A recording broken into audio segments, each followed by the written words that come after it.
Welcome. Hey, this is Kevin Shinnick, writer of Star Wars Force Collector. I'm Cameron Scott, one of the story architects of Star Wars The High Republic. This is Dominic Pace, who plays Gekko the Bounty Hunter from The Mandalorian. Hi, I'm Claudia Gray. I write Star Wars books. And you're listening. And you are listening. And you are listening to Star Wars Comics in Canon. The Force is strong with this one.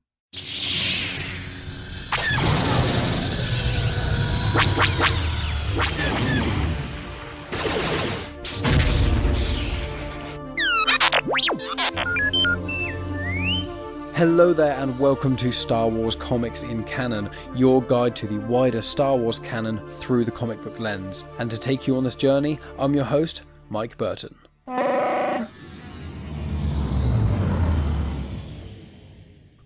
May the 4th be with you. So friends, hello there. Welcome to a slightly earlier than usual episode of Star Wars Comics in Canon released, although this is once again a Star Wars book review, so still falls under the same banner. It's still me reviewing stuff, but yeah, releasing this a little bit earlier than usual because obviously May the 4th is known as Star Wars Day because of that lovely little pun. Well, today I'm reviewing the book Star Wars Jedi Battle Scars. So it is the book that is a sequel to Star Wars Jedi Fallen Order, the video game, and is a prequel to Star Wars Jedi Survivor, the brand new video game that has only just come out within a week of this recording, and I have already started playing a little bit of that, but there will be no spoilers for that game going forward.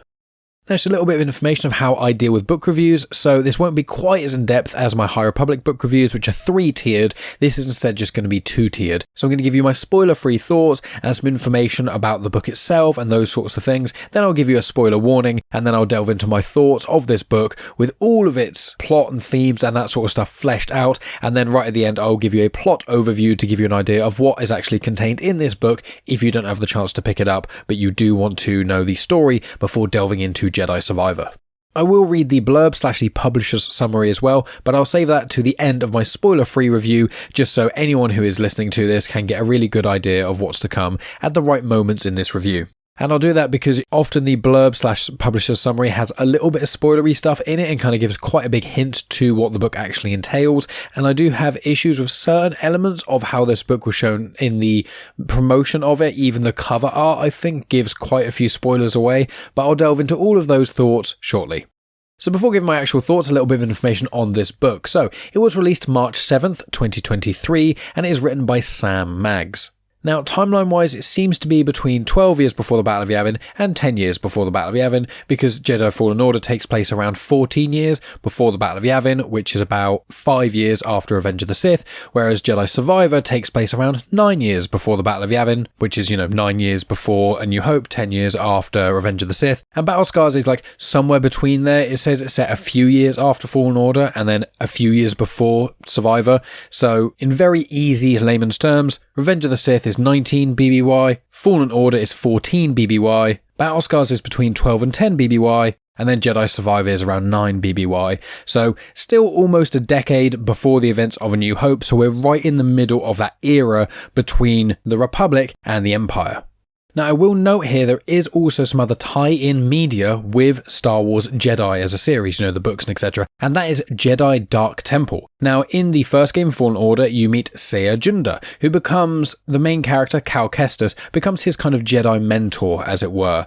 And Cere Junda was alive in the days of the Republic and things, and she was a Padawan to Eno Cordova, who is one of the main assistants in the Fallen Order game, as in this character assists Cal in finding artifacts and that kind of thing. He becomes like a guide throughout the game. BD-1, the main droid associated with the Jedi series, that droid was owned by Eno Cordova. So all that kind of stuff you'd know if you played Fallen Order, so I'm kind of just reminding you somewhat. But these Dark Temple comics I have actually tackled on Star Wars Comics in Canon. So I delved through the plot details, I explained what happened, and then along the way I gave you a bit more information on the connecting content, connective tissue, and how it's somewhat connected with the Jedi game as well. So if you want to hear me dive into the 5 Dark Temple comics, then listen to episode 12 of Comics in Canon. So it's quite an older one. But with all that preamble in mind, let's delve into my spoiler-free review of Battle Scars. So my short review is basically just that I thought the book was good. I thought it was alright. Do I think it's essential to read before Jedi Survivor? No. Do I think it works well with Jedi Survivor and Fallen Order? Yes.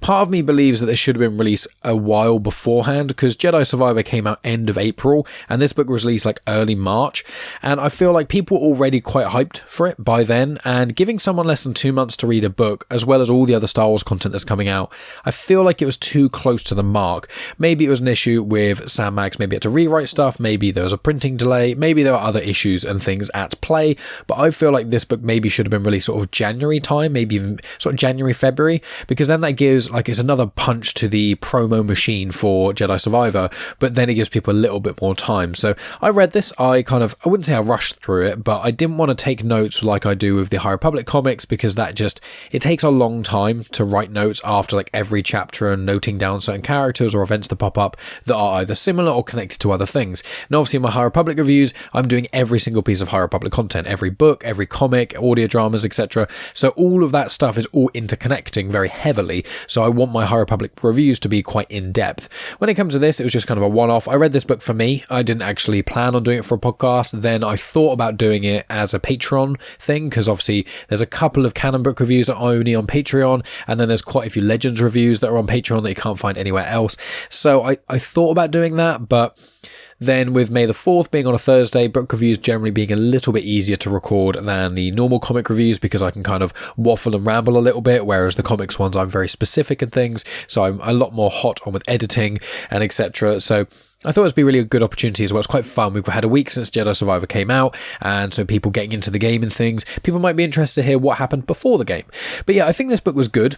I didn't think it was amazing. I would say, and I do apologise if Sam Maggs is listening, I think she is a great author, but the first half of this book was very, very slow. And to be completely brutally honest with yourselves, I got partway through this book and I said to Megan, I was like, this is a slog. I was like, I'm finding this so hard to read. And then Cataclysm came out while I was reading this, which is obviously the High Republic book that I'm currently reading. And I'm so into the High Republic at the moment. I was like, I just have to get through. Like, that's how I felt about it when I was reading Battle Scars. I was like, I have to get through this, because I can't put off reading this and read Cataclysm first, because I'll get wrapped up in Phase 2, Wave 2 of the High Republic. But also with Jedi Survivor coming out, I do actually want to finish this before it came out. Unfortunately, I did it with a few weeks to spare, but I found it was so slow, and I was so uninterested for the first half of the book. Then there's a point, I say maybe half, it might be a third or so, but it's definitely like a good chunk of the start of this book. And I was just like, this isn't really going anywhere. It's just loads of talking. And I was finding the writing style, although I'm sure a lot of people really did appreciate it, for me, it was like 3 or 4 pages to explain one thing that was happening. There was like the main characters from Jedi Fallen Order, they're on the Mantis and they're all talking, and then a couple of extra characters get introduced in this book, which I'll get onto in a little bit. But you've got Cal, you've got Merrin, you've got Cere, and you've got Grease, and they're the main ones talking. And it was just like, much like all Star Wars books, it's written from the perspective of a character, but not in first person, it's from third person. So it's like, Cal was thinking this, Cal thought blah blah blah while Merrin said this, those kind of things. Every line of dialogue would be followed by, say, 2 paragraphs of explaining how that character was feeling in response to the dialogue that was just spoken. And to begin with, I was like, oh cool, we're getting to know the characters a bit more depth. But after sort of the first couple chapters, I was like, you're not really telling me anything new about these characters. Like, I already played Fallen Order, which does a really, really good job of explaining who these characters are and how they feel about certain things. And I felt like there is a lot of information here, which I found to be very interesting. And I was like, oh cool, it's interesting they feel that way about this, and the relationships between each character I found to be interesting, especially Cal and Merrin. But aside from that, I was like, there were just points where I was like, this either feels like it's repeating things or that I just don't need to know. It kind of felt like if I was like in a supermarket and every single thing I picked up, I gave a story as to why I'm choosing that thing. That's kind of how it felt. And so it's just like, oh yes, I go for this can of beans. And not just because I need this for dinner, but because this can of beans is actually my favorite can of beans, because I remember years ago, I had a different can of beans and it wasn't as good as this one. And I tried it. And also this one gives me memories of my family. And then Megan staring at me while I'm making this decision and trying to think of this. The way I feel about Megan is that she's my rock and she makes me feel great about everything, although I can really feel her pressuring me about the beans. It was like that, and I was just like, there's points and I was like, okay, I don't need all of this. And again, I don't want this to be slating Sam Maggs, because she is a very good author and there are parts of this book that are amazing. And also I feel like her writing was probably constrained quite severely by the storyline of Jedi Survivor, that they probably wouldn't really tell her much. So I assume, now this is purely an assumption, I assume they approached her saying, you can write the Star Wars book. And she's like, oh, amazing, cool. Write the story for Cal. Brilliant. What can I do? Well, basically, you can't do anything because every character is in Jedi Survivor. So you can't really kill anyone off. You can't really do anything substantial. There is one little thing that happens, which I'll mention when I'm in the spoilery part, but it's like, you can't really do anything with the characters. And I suspected that because I was like, well, they're not going to have it so that a main character of 4 people dies between 2 video games and you explain it in a book. Like, if there was loads of characters, if it was one of those games where there's like 20, 30 characters, that would make more sense. When there's 4, I think gamers would be pretty shortchanged if anything major happened in the book. So this is my issue a lot of the time with tie-in novels, be it with movies or be it with video games or things like that, is that the authors, I find, can't really write freely. They don't have the same freedom. I mean, it's the same when you write prequels to things, or if anyone writes a story, whether it's comics with Luke Skywalker, you can only do so much, really. But especially with characters like this, where you really want to explore these characters more and you really want to delve deep into what makes these characters, you can't really have them go for any major changes because, you know, there's several years that are set between Fallen Order and Survivor, so you can have certain elements of things that have changed, and there are definitely breadcrumbs in here from what I've seen is reflected in the early hours of Jedi Survivor.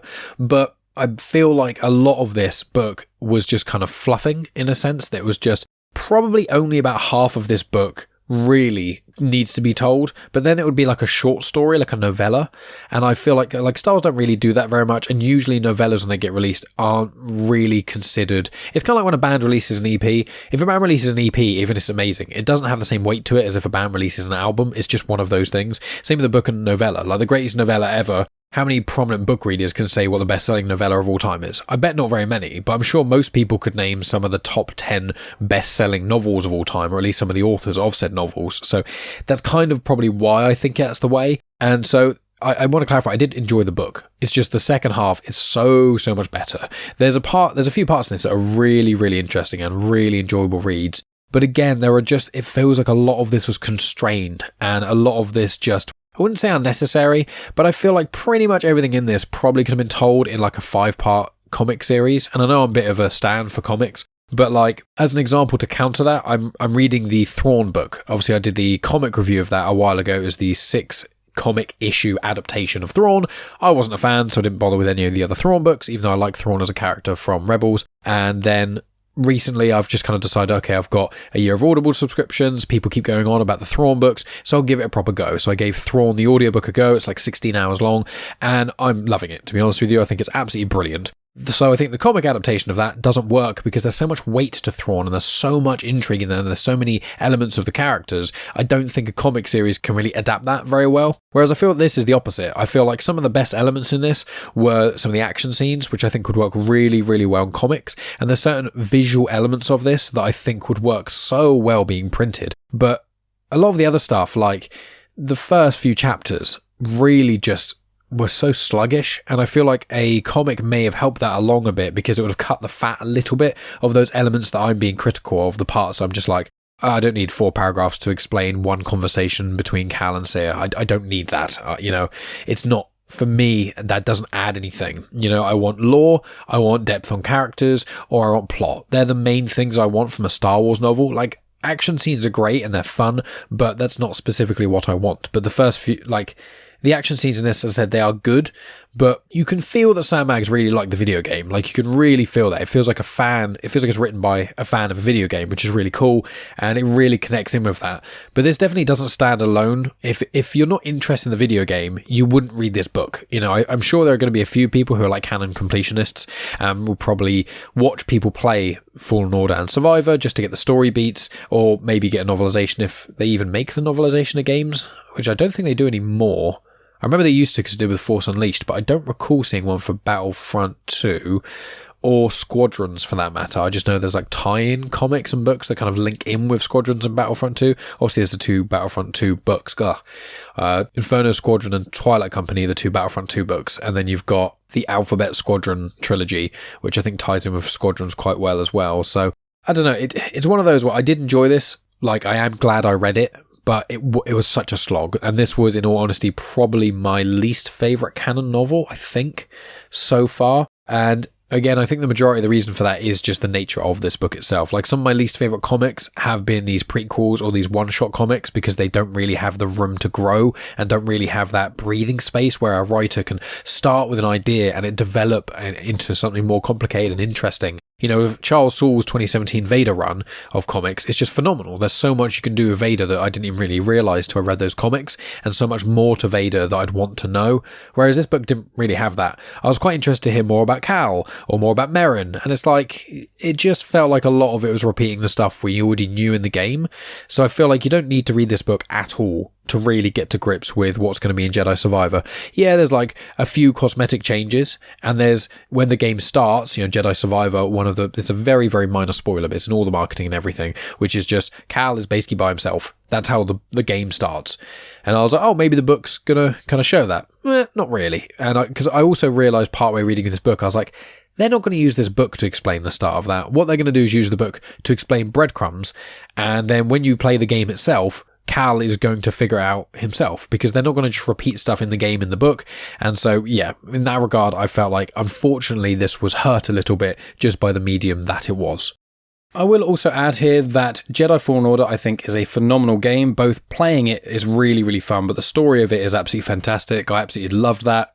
I've been playing Jedi Survivor. I've only got probably about an hour or two into it, so my knowledge of it is very, very limited at this time, and I will not give any spoilers or anything, but it seems to be amazing as well. And especially as it has some High Republic connections, I'm very intrigued to see where we go there, how we kind of navigate through that. So all very exciting stuff. So with that in mind, my friends, I'm going to read out the publisher's summary for you, and then after that I'll get into my full spoiler-filled thoughts. Cal Kestis has built a new life for himself with the crew of the Stinger Mantis. Together, Cal's crew has brought down bounty hunters, defeated Inquisitors, and even evaded Darth Vader himself. More importantly, Merrin, Cere, Grease, and faithful droid BD-1 are the closest thing Cal has had to a family since the fall of the Jedi Order. Even as the galaxy's future grows more uncertain by the day, with each blow struck against the Empire, the Mantis crew grows more daring. On what should be a routine mission, they meet a stormtrooper determined to chart her own course with the help of Cal and the crew. In exchange for help starting a new life, the Imperial deserter brings word of a powerful, potentially invaluable tool for their fight against the Empire. And even better, she can help them get to it. The only catch? Pursuing it will bring them into the path of one of the Empire's most dangerous servants, the Inquisitor known as the Fifth Brother. Can the Imperial deserter truly be trusted? And while Cal and his friends have survived run-ins with the Inquisitors before, how many times can they evade the Empire before their luck runs out? So, onto my spoiler-filled thoughts. So this will not spoil any of Jedi Survivor, as frankly I haven't actually played enough to be able to spoil it for you even if I wanted to at this time, but this is going to be spoilers for the book Battle Scars, which leads me onto my big criticism of the book, which I alluded to heavily in the non-spoilery part, but basically there are no stakes in this entire book. Unfortunately, Sam Maggs, bless her heart, tries for there to be stakes, and at points it kind of feels that there could be, and by the end I guess there kind of is, but even the villain there are no stakes for. Like, the villain is shown on the cover, okay? He is in Star Wars Rebels, so we know immediately he shows up in a show set 5 years later, so he's not going to die. You're not going to kill Cal Kestis in a book when his new game is coming out, so that's off the table. In the trailer for Jedi Survivor, we saw each member of the Mantis crew. We saw Merrin, and there's even been mention and gameplay footage showing Merrin's usefulness in the game. Cere Junda's in the game, as is Grease. So we know all of the characters that you have any emotional connection to are completely fine. They all live. So that's one element to it. Now the spoiler-ish part is Cal goes against the Fifth Brother, and that's the Inquisitor that I mentioned, and he gets a scar across his nose, like a cut from one of the battles, which explains why Cal has a scar in Jedi Survivor and not in Fallen Order. That's a fun little nod. That's the kind of thing I would expect from a tie-in book. You know, no one really looks at a scar on a character unless it's a major, major scar and goes, where'd you get that from? Because then you just go fighting some with a lightsaber or sword, probably. And you go, okay, that was cool. And then the other thing, which is probably the most major part, is, and I didn't notice this in the trailer. I think in the trailer they kind of try to avoid it somewhat. I suspect when you get to that point in the game, it probably tells you, but Grease has got a robotic or cybernetic arm now, where you get to see how he lost his arm, basically. And I think that's going to lead on to why he's no longer working with Cal. And at the start of Jedi Survivor, Cal is piloting the Mantis and things, so Grease, or the Mantis is Grease's ship. So there's obviously some degree of explanation of why that happened and how him losing his arm affected him staying with the Mantis crew and wanting to do all these things. So you just get immediately all the characters shown on the cover. There's no real threat or harm or anything that comes to any of them, apart from like a few, as I said, cosmetic things. The other issue is that in that summary, as well as on the cover of the book, the 5th Inquisitor looks like he's going to be in it loads. And I was like, oh, this is going to be like a proper cat and mouse kind of thing. And it's going to really show Cal how weak he is maybe, or he's going to resort to using the dark side of the Force to beat the 5th Inquisitor, like the 5th brother. Like, how is this all going to go? He's going to be in it majorly. No, he's not. He's in like 2 chapters. They fight twice. So he's in one chapter near the start, then there's a little sort of scuffle and fight, and then he's in another chapter by himself, and then he fights them. And then he just kind of seemingly gets away. It doesn't really explain how, or like an explosion happens, and then he's just not there when they all kind of wake up. And one of them says, oh, I think I saw him jump through the window or something. And that's basically it. And it's like, okay, so is he not going to pursue him anymore? Because the Inquisitors shown in Rebels, they seem to pursue people for quite a long period of time. Like, they don't ease up. So you just get this kind of anticlimactic fight because you've got, it's written well. That's the issue. Once again, I don't want to just slate Sam Max, but like, it's written well. It's just that when you have a story where every single character survives and everyone knows every single character survives, there's only so much one can actually do with it. And normally in certain stories, like with post-episode 9 content for Luke, you can really show him falling into this trap of being too dogmatic with the Jedi or pushing himself away from everyone like he's like in Last Jedi. Like, there are avenues in which you can go because we've explored it. Once you've set the clear goalposts on the left side and the right side, when you want to dive into the minutiae of the middle and work out how a certain character has gone through this arc or this transformation, you've got a more clear guide of what you can do. With Cal, it's kind of like you have to set him down a degree of this path, but there's only so much you can do because Survivor has to be similar enough to Fallen Order that people want to play it, and it's still set in generally the same era. It's a few years apart, but it's still during the Empire, before the Rebellion was really a thing, or before the Rebel Alliance was a thing. There was a few minor rebel cells, but we also know that Cal isn't in the original trilogy. So what's he doing at that point? Does he die before it? Does he get there and is just off in the universe doing something different? Obviously, Jedi Survivor set like 10 years or 9 years before New Hope, so it's about 13 years before Return of the Jedi. So it's just, unfortunately, there's only so much one can actually do. So the action scenes are fine. There's a couple of cool moments in it and things, and it's very cool hearing up Merrin. Like, Merrin is really the star of this book, and I think Sam Maggs knew this going in. I feel like she wanted to write a book all about Merrin, and they were like, hey, can't do too much backstory, so why don't you just kind of have her in a story with Cal and the crew, and you can kind of give a bit of information on her sort of retroactively. But again, like, we know some of her story, like, you get it told in the book. It serves really well as a reminder of the stuff that happened in the Clone Wars, but again, it gets told to you in Fallen Order, and the majority of people who are reading Battle Scars have almost certainly seen the Clone Wars or know kind of what happened in the Clone Wars. I'd be surprised if more than like 5% of people who read Battle Scars haven't read the Clone Wars or something. So it's just one of those things where I was quite interested by Merrin and how her like Night Sister magic worked. But again, it kind of, the start of the book, it was like, it's a superhero trope, oh, I'm starting to lose a connection with my powers. How do I use them now after I've been able to use them so easily for so long? You kind of struggle for a bit, and then you have this transformative experience, and then you're fine with it again. So the start of the book, she's struggling, and then by the end of the book, she's fine again. So by the time we start Jedi Survivor, I suspect she won't really be having any problems with her powers, or she'll be like, oh yeah, that problem I was having has kind of came back. You won't need to know what the issue was in Battle Scars. It will just be, meh, it's kind of resolved itself now, and you don't really need to know anything further. So that's for all the characters. Like, Grease was pretty uninteresting in this book. He's just kind of himself. I wouldn't mind hearing more about him. He does like a little mention of Yaddle, I think. No, that's in the games. In fact, I'm confusing stuff with the games with the book. But like, Grease and his people have got some sort of folklore story about Yaddle. But like Cere Junda, as I said in the intro part of this, we've got a bit of backstory to her because you learn it in Fallen Order, but also they've got the comics, the Jedi Fallen Order Dark Temple comics. So you get more of an idea of what she was like when she was younger and how that led her to the path that you see her go down in Fallen Order. Like, her journey is quite set.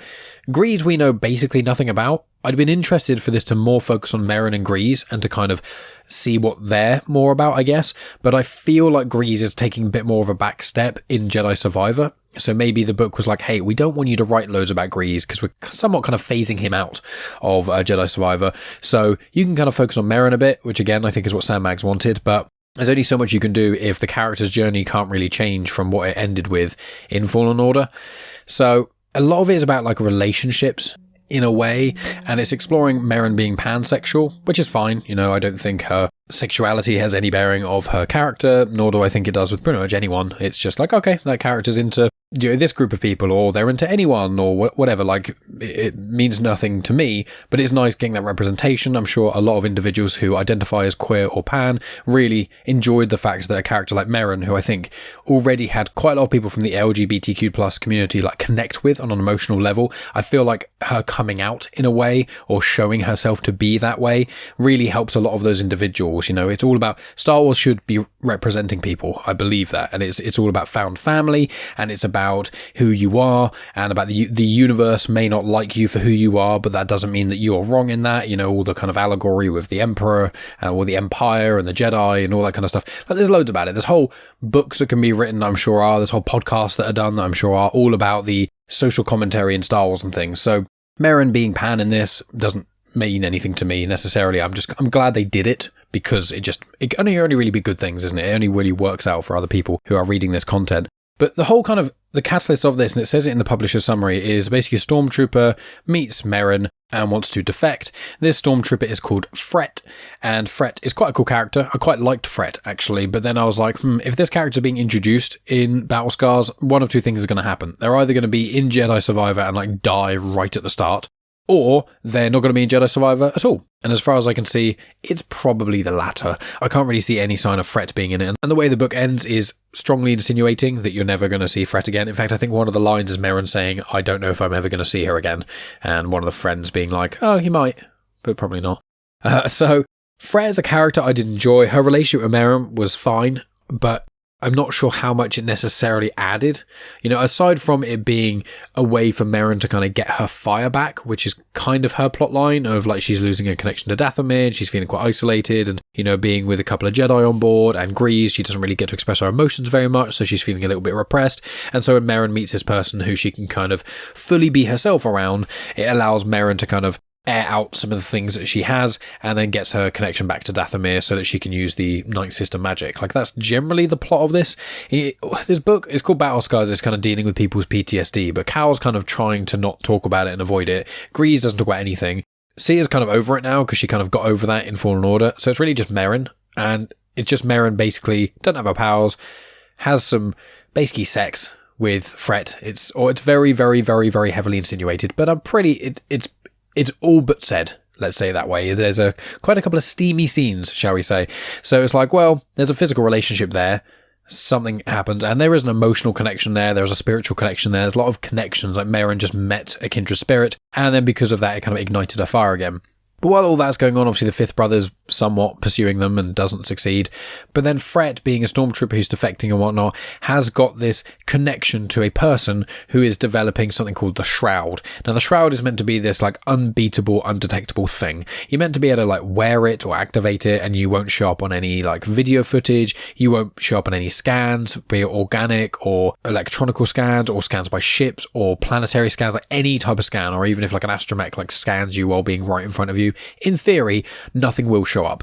So it's all about this idea of the Shroud, and if this is quite an idea if they want to stop it going to the hands of the Empire, because that make the Empire unbeatable. It'd be really good for not the rebellion, but rebels in general, because obviously there's a Saul Guerrero connection because he was in Fallen Order. So it's like, what sects of rebellion could use this? How can we use this in our fight against the Empire? And it's all about the Shroud.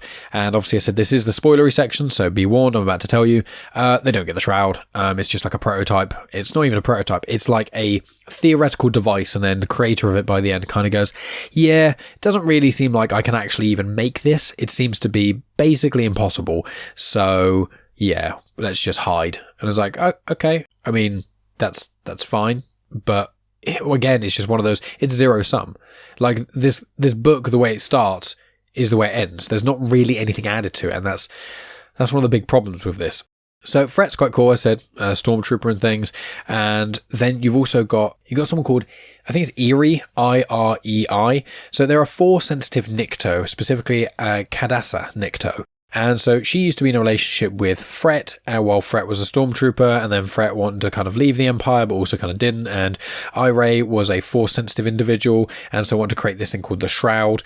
And Irei tried to get Fret to help her and leave the Empire, but Fret didn't want to, was kind of too scared. And then Fret believes that Irei was dead, and then obviously has this intimate relationship with Merrin, and then they go to find the Shroud, and then they think they found the Shroud, but it's actually Irei in an Imperial prison. And then there's kind of not quite a love triangle, but there's definitely some complications there between Merrin, Fret, and Irei, and that all kind of gets aired out by the end. But then the way the book ends is Fret and Irei go off into hiding. Fret is going to protect Irei, who is this Force-sensitive individual who is trying to create the Shroud, who's also this genius, like, engineer person, and does loads of upgrades on the Mantis and a few other upgrades here and there, basically so that in Jedi Survivor, when lots of tech is better, people aren't playing it and going, hey, why is the tech on the Mantis way better than it was in Fallen Order? And people can go, oh, well, if you read the book, it'll tell you that, Irei did some upgrades on the ship. Once again, it's fine. It's not bad. But yeah, so Fret and Irei go off into this random other planet, and then they just hide. And hopefully they live a nice, happy life together, even though Irei and Fret have said they're not really romantically involved anymore because Fret is involved with Merrin. So yeah, that's a somewhat tragic, but also kind of nice ending. But yeah, that's really it. There's not that many other characters. 1 or 2 like antagonists that are quite dull, that I found to be fairly boring. And there's obviously the 5th brother, who I think is quite a boring Inquisitor, and I don't really know why they chose the 5th brother. Maybe there's plans for every single Inquisitor that I don't know about. There's probably going to be a couple in Jedi Survivor, but I'm like, why didn't you just create a new Inquisitor? I don't get it. Because then you could have had, like, some sort of weight behind them. You could have had, like, Cal kill them, and that really shakes him to his core. Or Cal kills him when Cere didn't want him to kill the Inquisitor, and then that could lead to some sort of, like, friction between them. Because kind of one running theme throughout this is that the 4 members of the Mantis crew, they don't really want the same thing. They seem to think they want the same thing. They go forward thinking, oh yeah, we're fighting the Empire, we want to do the same thing. But they all come to this conclusion after they have this big argument that actually they don't want the same thing. Cal wants to take down the Empire. Cere wants to save the Jedi Order and preserve it and get lots of artifacts and things. And her number 1 priority is making sure that the Jedi Order, as well as its teachings, as artifacts and things, are kept for future generations. Cal wants to destroy the Empire, and then Merrin wants the people who killed her sisters to suffer. But obviously the people who killed her sisters were Separatists, but the Separatists are no longer a thing. Because when the Empire came about, it stopped the Republic, and the Separatists just became the Empire. So she's kind of, she even says it in the book at points, she's kind of like just having to use something as a sort of scapegoat for her own emotions, like trying to take out her grievances with what the Separatists and General Grievous did to her and her fellow Night Sisters on the Empire. So it's like, well, her and Cal kind of are doing the same thing, I guess. But Cere is prioritizing saving knowledge and the Jedi Order over defeating the Empire. And that's kind of where it starts to happen. And then when Grease loses his arm, then that's quite a major thing where he's like, you guys are just in this league above me, and also you're doing stuff which has an impact on the rest of us. Like, I'm not this Jedi master, I don't have all these crazy powers and stuff, I can't protect myself like the rest of you can. And so I think that's probably one of the reasons why he vaguely retires, as it were. But yeah, as I said, most of this book is enjoyable. The first part of it is so slow and really feels like it's going like 1 mile an hour. And even the action scenes I just found to be quite dull. But when they meet Fret, I found it to be quite interesting. But it's another reason I have with the issue with why I normally don't read blurbs / publisher summaries before reading books, especially Star Wars books, is that what they describe there with the 5th brother pursuing them, I don't think the 5th brother even gets to them till like halfway, 2/3 to the book. Fret doesn't join them till chapter, I think it's like chapter 3. But the thing is that this book has really, really long chapters. I think it only has like 11 or 12 chapters. It's like a 300-page book. And for me, I prefer books that have shorter chapters because it's quite an easy way to stop, when you're reading and stuff. And so that was a minor grievance of mine. I quite like short chapters, whereas this one, certain chapters are like 30 odd pages long. And it's like, I just want a moment. I've been reading this book now for ages. If it takes me like a minute per page and I'm trying to read and I've got like 15 minutes before I should be going to bed, it takes ages, doesn't it? But that's not anything against Sam Max. That's just me personally liking really short chapters. But yeah, I'm glad I read it, but I don't really think it adds anything to Jedi Survivor. It's definitely not an essential read to Jedi Survivor. It's more so just like the answers to a couple of very minor operational, like technological and aesthetic differences between Fallen Order and Survivor. But given they're a few years apart, you can just hand wave that away and say it's been a few years. You're like, oh. It's one of those things where I would be really interested to see if Sam Maggs had the opportunity to write more Star Wars with different characters. Either she got the start of a comic run, or she got to delve into some of the characters. Like High Republic, I think she would do really well in the High Republic. I think if Sam Maggs wrote like a young adult novel, I think it would be amazing. I think it would work so well, having new characters go on new journeys and being able to really explore what they're doing rather than being confined to the goalposts of Jedi Fallen Order and Jedi Survivor. That said, if you're a completionist and you're desperate to know every single piece of Jedi content, then yeah, you can read the book. It's not awful, to clarify. It's just if you can get through the first few chapters, it does really start to pick up. But it's not essential. The characters are fine. The action scenes are good. There's a few little lines of dialogue that are like, oh, cool, yeah. Things like that. But nothing that... There's no moments I was like, oh my God, or there was no part of it I was like, oh, wow, this is why I'm reading it. There's none of that. You know, when I read certain High Republic books and I end a chapter, I'm like, whoa, that blew my mind. I need like a moment to process that. There was none of that in this. The antagonist is the fifth brother. He's weak and we know his fate. He's not weak physically, but he's just quite a weak, boring character. He's just like, I'm evil. Why? Because I'm angry. Okay. So like pretty much every other Inquisitor that doesn't have a personality. Cool. But we already know what happens to you, so that's kind of uninteresting. And then all the characters that are antagonists that we don't know anything about, they all just die. And then Fret and Ire just go off on their own little planet. So the Mantis crew are kind of left the way they were from the start. It's just they've got that lingering question, which is, are we all on the same path? Do we all actually want the same thing?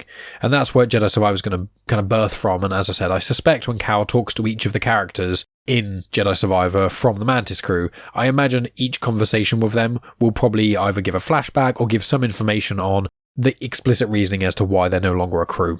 But that's my thoughts, friends. I hope you've enjoyed it. Sorry, it's a little bit more negative than usual. I try to keep most of my Star Wars content fairly positive, but I also want to be as honest and open with you as possible. So, in short, I'd probably give this book a 6.5 out of 10. You know, maybe a 7. You know, to be fair to Sam Maggs, with what she was given, probably a 7, 7.5. But to be just truly objective and stand away from it and just purely how much did I enjoy reading this book and what did it add, 6.5, I'd say. Not the best. There's a lot of other... If you're going to read your first Star Wars book, I wouldn't say let it be Battle Scars. You know, other Star Wars books, if you want to read like one-offs, Lost Stars is incredible. Force Collector is brilliant as well. Both of those are really great young adult novels to start with that connect enough with Star Wars so you get a little enjoyment from little nods and stuff, but with brand new characters, so there is actual tension in there. If you want to read like a whole new era of Star Wars, obviously the High Republic is incredible. It's my favourite thing. And Jedi Survivor is connecting with the High Republic. So does the Acolyte. So there's lots of threads that are linking into the High Republic. So if you start now, you should be on the right path before some of these pieces of content come out, you know, post Jedi Survivor. There's also the Aftermath trilogy by Chuck Wendig that is fantastic. Some people don't like the way he writes. I personally never had an issue with that, and the story that he tells in those 3 books is just fantastic. It's a brilliant way to show how the Empire kind of dissipated into the Imperial Remnant. They're actually really important books for The Mandalorian, I find. It really shows what happened post episode 6, just the year and a half immediately after that. So really enjoy those. Obviously the Jedi games are amazing, so play those if you can afford them and have the time for it and those sorts of things. But then that's pretty much it from me, apart from saying the usual kind of stuff. So you can follow me on social media at Genuine Chit-Chat on Instagram, Twitter and on Facebook. Subscribe to my YouTube channel. All my Star Wars episodes are in playlists, and then all my Genuine Chit-Chat episodes, they're all there as well, and you can listen to conversations I've had about Star Wars with Star Wars authors and content creators, those sorts of things. So if you enjoyed this kind of thing, check that out. I've also done quite a lot of other book reviews. I've done like Master and Apprentice, I've done Dark Disciple, I've done all of the High Republic books, that's the junior ones, the young adult ones, and the adult novels. Apart from the stuff in Phase 2, Wave 2, I'm literally reading that right now, but I've done all of the Wave 1 stuff, and I've also tackled every single canon Marvel comic that exists, apart from ones that have only come out in the last 6 months, because I'm waiting for arcs to finish so I can, wrap it up. If issue 4 or 5 is out, I haven't tackled issues 1 to 4, I wait for the 5th one to come out and then I do them all. But every Star Wars comic comics. So I would say check out the Dark Temple one. But if it's your first time tuning in, just look around, see what you kind of fancy. I've done everything about Darth Vader. I've done everything about the High Republic. I've done Afra. I've done the main run of Star Wars comics. Really, anywhere you want to start, it's the perfect way to get yourself into the comic realm. You never have to have picked up a Star Wars comic in your entire life. Just like listening to any of my book reviews, you never have to have read any Star Wars books. So if you wanted to, as long as you've seen the Star Wars movies, you could just listen to all my episodes of Star Wars comics and canon, and you would have a great wide perspective on the Star Wars canon, because I've tackled a large amount of it, and I'm trying every day to tackle even more. But if you want to support my content creation, please go over to patreon.com/genuine chit-chat. For as little as £1 a month, you not only get to support the show and you get one portion of my undying love, but you'll get access to an audio exclusive feed, which has over 170 episodes on there right now. Some of them are Star Wars Legends book reviews, a couple of canon ones on there. There's the reviews of the movies themselves I've done with Megan, but then there's loads of stuff we've reviewed together that is not to do with Star Wars. Movies, TV shows, even live performances, and even when we go on holiday sometimes, or road trips, we talk about our experiences there. So lots of great ways to be up to date with what I'm up to behind the scenes, listen to what Megan's up to, get more Star Wars content, get more non-Star Wars content, and support the show, all with additional content. So please consider doing that. I would appreciate it muchly. If you can't contribute financially, please review on Spotify or Apple Podcasts or Good Pods. Please share on social media. Tell your friends all about it. All those things really help out the show. But friends, thank you so much for listening. As always, I appreciate each and every one of you. I will speak to you next week with the first volume of the Phase 2 High Republic comics. So that is High Republic issues 1 to 5, written by Cavan Scott, published by Marvel, and they're in Phase 2. So you can tell because the logo of the High Republic is blue instead of it being gold. That's the easiest and quickest way to tell at a glance. So we'll be tackling those next week. Thank you, friends. Check out the show notes for the guest spots I've been up to recently, as well as all the ways you can support the show. You can sign up to the Pop Culture Collective newsletter to find out what I'm up to every single week. Loads of other great things that you can do. So friends, thank you so much. I'll talk to you next week with another bout of High Republic content. And until then, may the 4th be with you.